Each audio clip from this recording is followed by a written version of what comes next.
We all love those stories of the self-made hero, right? The brilliant person who comes from nothing and achieves greatness. It's an amazing story. But what if it's almost completely wrong? Today, we're going to pull back the curtain on the real story of success. And trust me, it's way more interesting and a lot more predictable than you think. So this is the big question, isn't it? Why is it that some people, the top entrepreneurs, athletes, rock stars, why do they reach a level of success that just seems out of this world? We tend to just say, oh, it's raw talent, or they just wanted it more. But the real answers, well, they show up when we stop looking at the person and start looking at the world around them. Look, the story we tell ourselves is simple. Hard work plus talent equals success. Easy.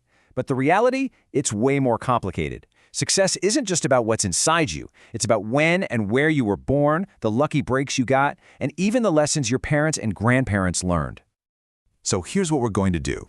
We're going to break down that self-made myth. We'll uncover the power of unfair advantages, talk about the famous 10,000-hour rule, see how your background really shapes your destiny, and then, at the end, we'll put together a whole new blueprint for your own success. All right, first things first, let's just tear down the biggest myth out there. This idea of the self-made person. We love to celebrate the lone genius, the person who wins through nothing but grit and brilliance. But that story, it leaves out all the best parts, the most important parts, actually. Let's be blunt. People do not rise from nothing. Think about it like this. The tallest oak in the forest isn't the tallest just because it came from the best acorn. It's the tallest because no other trees blocked its sun. We are all products of our environment, of our own forests, and success is exactly the same. Okay, so if talent isn't the whole story, what is?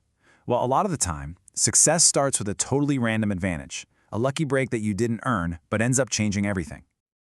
Take a look at this chart. It's about elite junior hockey players in Canada. And what you see is that a massive 40% of them are born in January, February, or March. Why? It's simple. The cutoff date for age groups is January 1st. So a kid who turns 10 on January 2nd is playing against kids who might not turn 10 until December. At that age, he's bigger, he's stronger, so he gets picked for the better teams, gets the best coaches, and way more practice time.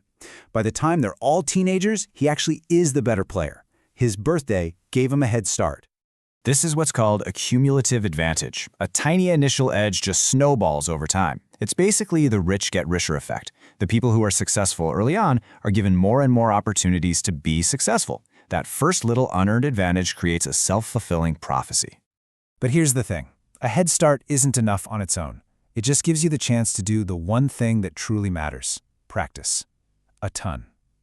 And this brings us to one of the most famous ideas about success, the 10,000-hour rule.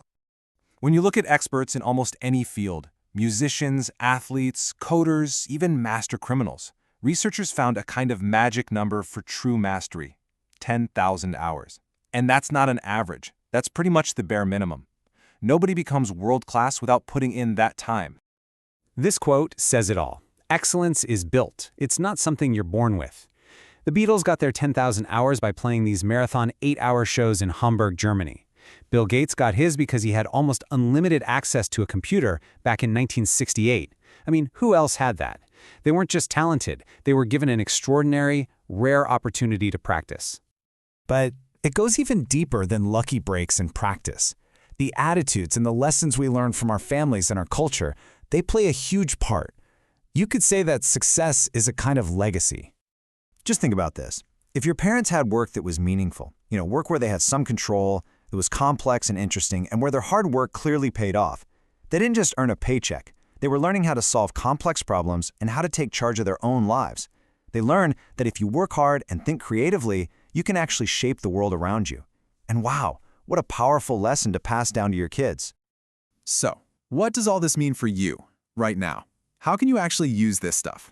Well, once you understand these hidden rules of success, you can stop playing a game that might be rigged and start creating your own opportunities. Here's your new blueprint. Step 1, find your unfair advantage. What's your early birthday? What unique circumstance or experience do you have?